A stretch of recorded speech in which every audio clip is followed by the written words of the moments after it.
Hello and welcome back into my studio on an incredibly hot September day. I'm really pleased to be doing some more lino films. So over the next few weeks and months I'm going to be leading you through some Linocut printmaking, and we're going to be working with a little print here, and all to do with pine trees. So today I just want to talk you through the blocks, do a little bit of cutting, a little bit of tidying up, and some other hints and tips. So this print, I would love to show you a preparatory drawing so you can see the whole thing, but there isn't one. I cut this directly from a drawing on lino during a craft fair. I was at an art fair and I needed something to demonstrate with. I'd taken some stuff to do and it kind of wasn't hitting the mark, so I had to come up with a different idea. So I came home, grabbed one of the lino blocks I had already set up and mounted for my student teaching, and went back to the art fair, drew directly onto the block and cut this this block here. It's a bit grubby because I've already had to do some printing from it, but basically what I did was to cut myself a line block, an outline, enough information for me to take this block and develop it up into a Linocut print. And that's what we're going to be doing together over the next few films. So here is my print, and I'm going to look at this a bit closer in a little while. But I've used this information to actually make two other blocks, and I've offset this print, and I'm going to show you that again in the next film, but I also have offset printing to line up blocks in other films if you look in my Lino with Laura series. So I have used this information to create a block here for the background with this very stylized moon in, more of that later, and also a block to fill in those pine trees. So I've got the outline of the pine trees, and I'm also cutting a block to fill in those pine trees. And as you can see, it's not finished, and the first thing I'm going to do is to clear out the rest of this block. So I'm just going to move these out of the way and get cutting. So what I've got here is a block that's partially cut, as you can see, and I've got some detail to cut here still. Now, this pine tree has got lovely long needles, and I want to be very careful to keep that long, delicate detail. So I'm going to work with that detail first, and then I'm going to clear around it, like I've done here. And then I'm going to take out the large areas, and I work in that order because by dealing with the detail first I can get it cut and protected and out of the way, and then I can get the large areas clean. So that tends to be my way of working. So I'm going to be working today, I think I've got a newish tool here, a file Linocut tool. This is a number 12 that I'm going to work with, and it's a little V tool. Really like it. It's the first file tool I've owned, and they're great. I know a lot of people love these. And I'm also working with a non-slip mat. I'm sure I've told you this before, but I use non-slip mats so that I can move the lino around. Suits me better than a bench hook. So I'm just going to take my time and start cutting away out towards the dead space. So I'm coming from the centre of those pine needles and working my way out. And the cuts that I'm making are not particularly deep. I don't need them to be very deep here, because that little forest of fine needles is going to hold the paper up when it's printed, so it's not necessary to have a lot of clearance.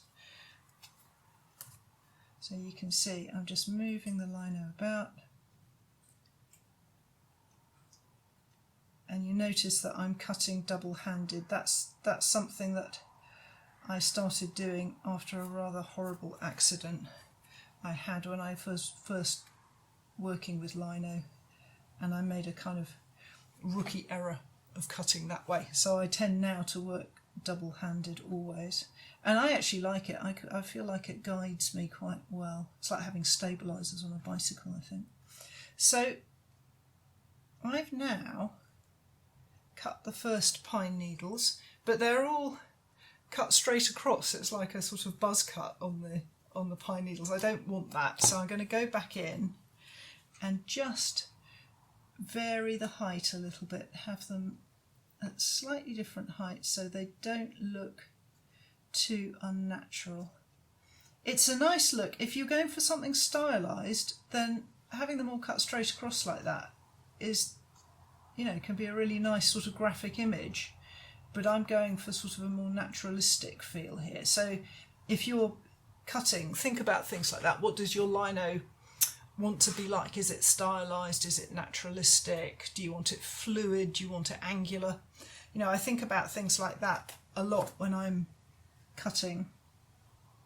So now I'm just coming up to the other little group of pine needles and just taking my time.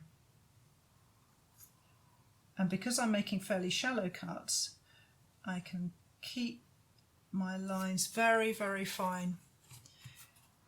If I need to do some fine cutting and I want to go deeper, I always do it in 2 stages.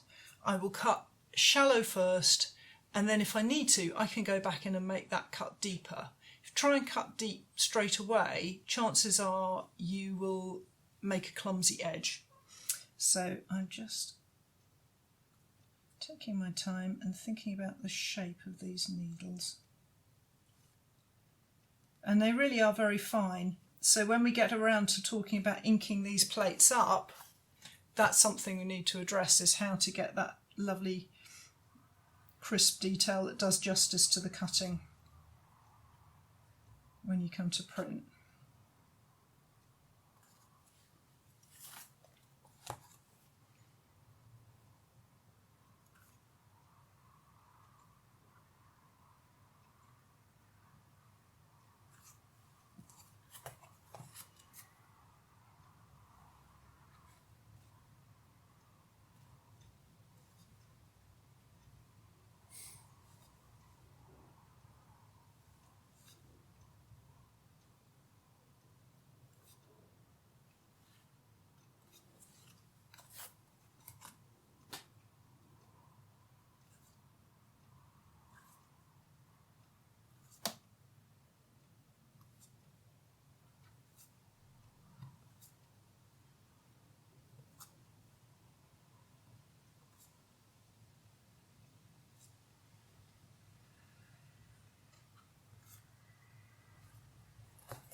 So now I've had a chance to go around all the pine needles and I've got those isolated, I can start to relax a bit because the next bit's a little easier. I just need to go around this final branch. Now this is the block that is going to do the body of the pine tree. So I've got my outline here. You can see I've actually printed that down onto the lino. So I have a little bit of grace here with the fact that there's an outline block going to sit on top of this block. So I'm being careful to follow the outside of the black ink where it's showing where the line block sits. And the first thing I'm going to do when I have finished this block is to check it against the other one, I'll print both blocks and see how they line up and make corrections, but I'm not going to address that today.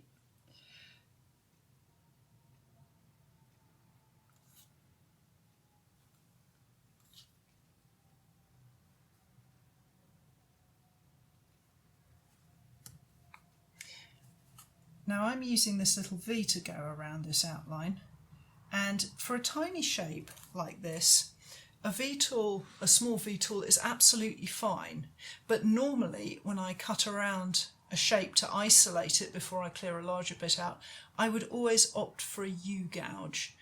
It tends to give you a much better trench, and it's less picky than a V-tool. It will give you a smooth cut, and running a smooth outline cut is easier with a U-gauge.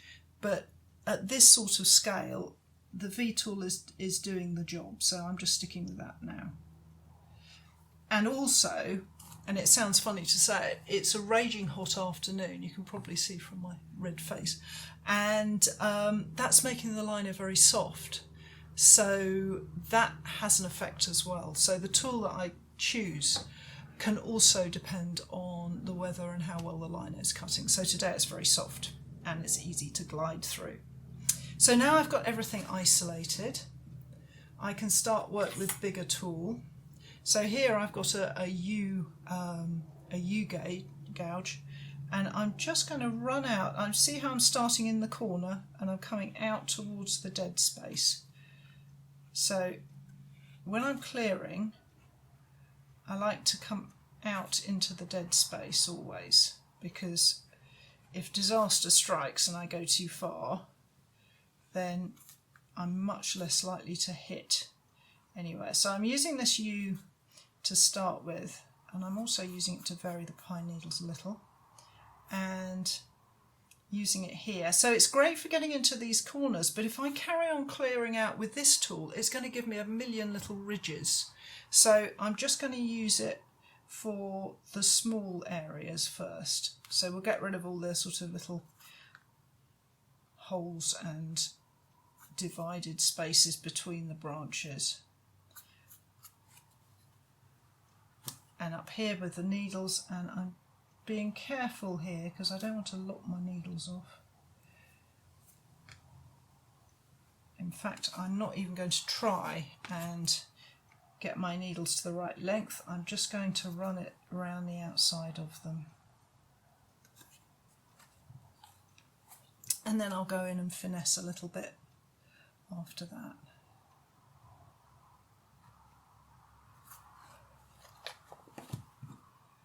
So back to the V-tool and back. And I'm taking my time because I don't want those pine needles to have a nasty sort of wide end on them. I want them to have nice narrow tips to the needles. And if I just cut across and don't go back and finesse those lines, they can look a little bit clumsy. And I know it sounds really, really picky because these are tiny little pine needles, but honestly, it makes the difference between a really pleasing lino cut and one that's okay. You know, that attention to detail really matters when you're cutting. So, last little bit with this U-tool.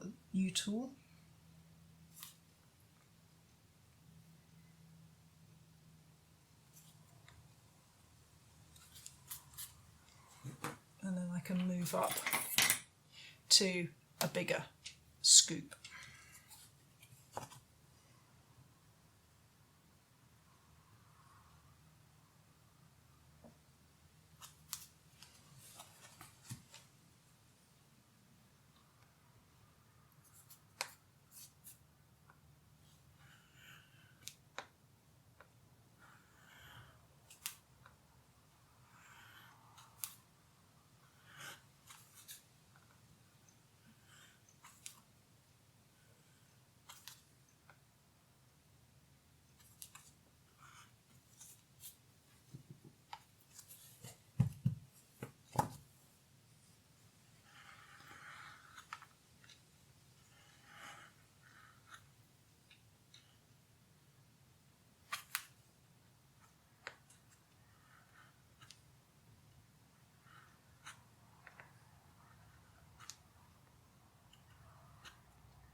now I've cut that with this larger scoop, I've got a couple of things to address. The first, and in my opinion the most important thing, is the fact that I now have got a ridge around here. So my first cut was shallow because it was a detailed cut, and now I've gone in with a bigger tool. I've got kind of a shelf here, and I want to get rid of that, because if you leave shelves like that, they can pick up ink when you come to print, and you can end up with a kind of double line. So I'm just going to go back in and lose that. So let's go with, now I have the luxury of a lot of tools because I've amassed them over a long time. If you haven't got a lot of tools, then, you know, improvise with what you've got. I could go back with the small U and tidy up here, but I'm going to use this slightly wider one just to get rid of that ridge and get it all down. There we go.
So now I've removed all the lino, I now have a clear area, and it would probably print okay, but it's still a bit ridgy for my liking. So I'm going to take a flat tool and get rid of the ridges. This is a Japanese tool that I think I bought this in Japan, but you can pick up similar tools to this here. I think Hand Printed sells something similar in the UK, and it's great. It's not so great for clearing out, but it's fantastic for coming in afterwards and taking out ridges. So you can see how that's just giving me a lovely smooth finish.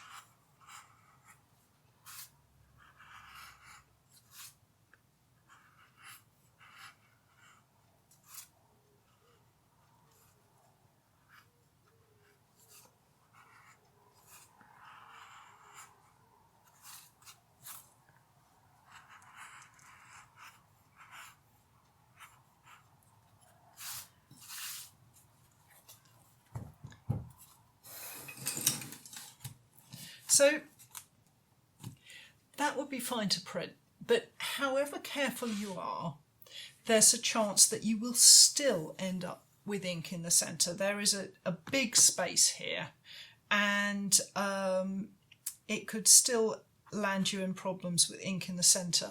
So I just want to show you a quick hack if you're worried about something like that. So what I've got here is a plastic folder which says Laura Employment. That's going back some to the numerous part-time jobs I had when I was becoming an artist.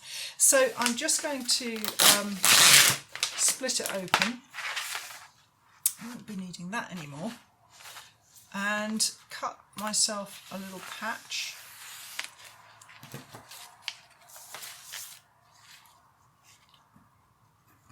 So I'm just sort of roughly guessing at the area that I want to protect here.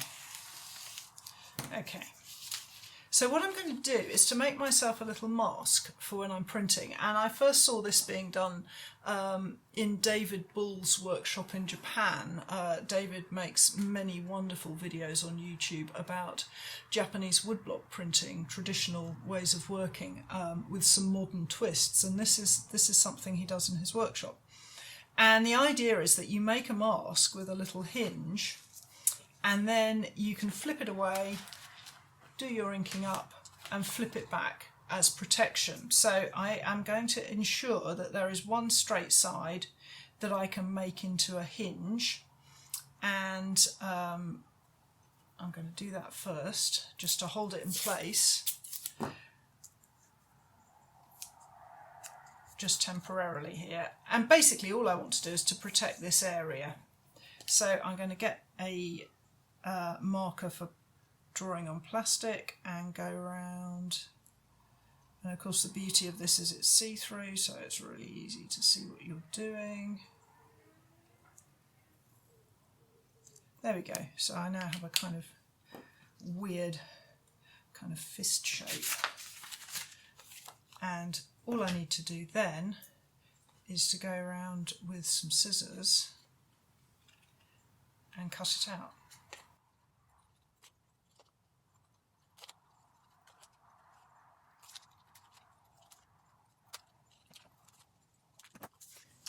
So here I have it, little fist there, which fits into my block. So when I'm inking up, this will just flip back, put my ink on, and then I know that before I put the paper down to take the print, I just flip that into place and making sure that it's not going to hit any of the block. And it will save me having to sort of do lots of super careful wiping in this area to keep it clean. That'll make a reappearance again when we come to doing printing. So that's that block cut, but I haven't checked it yet. I haven't printed it yet. So let's go back to the line block that I was working on in the show. And I made a print of it so that I could show you what I'm working on. But it's also a great print for checking for mistakes. So I'm just going to go through it and show you all the bits that need attention still. And this is something, when I'm teaching, I try and get students to make a trash print, I would call it, to check things like this. And I want this to be really clean and neat, and I'm just looking for small problems. So if I start looking, I can see there's a glitch there, glitch there, glitch there. Little tiny specks where the lino's still sitting in there, and actually that's a little one there. And possibly a little bit in there. And that just allows me to flag up. It's almost impossible to see it on the lino, certainly not now I've printed it now. So I now have a little map, and I can go back to my original. Now bear in mind that I'm looking at a mirror. If you have trouble working like this and looking at your print and then reversing it to make corrections, print it onto tracing paper and flip the tracing paper over, and then it, that's more helpful if you can't deal with the reversing. So I'm just looking, and I'm going to start up here, and I'm just nipping out these little corrections. In fact, now I've looked at them on here, I can see them quite clearly on the lino.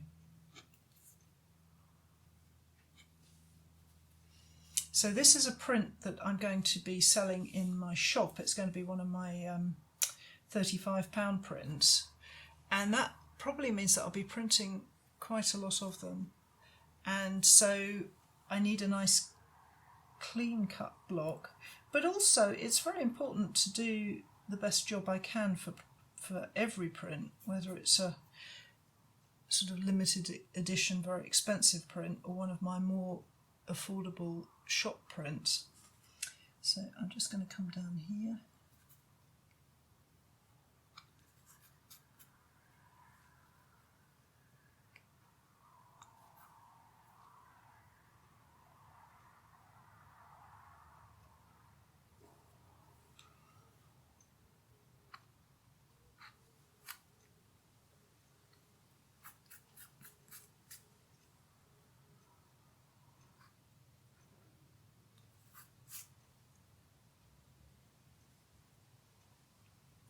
And I think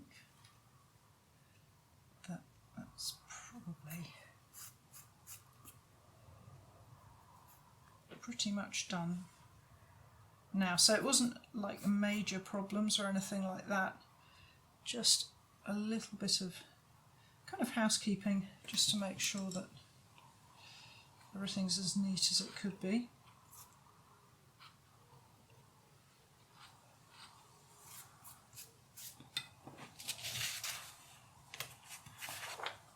And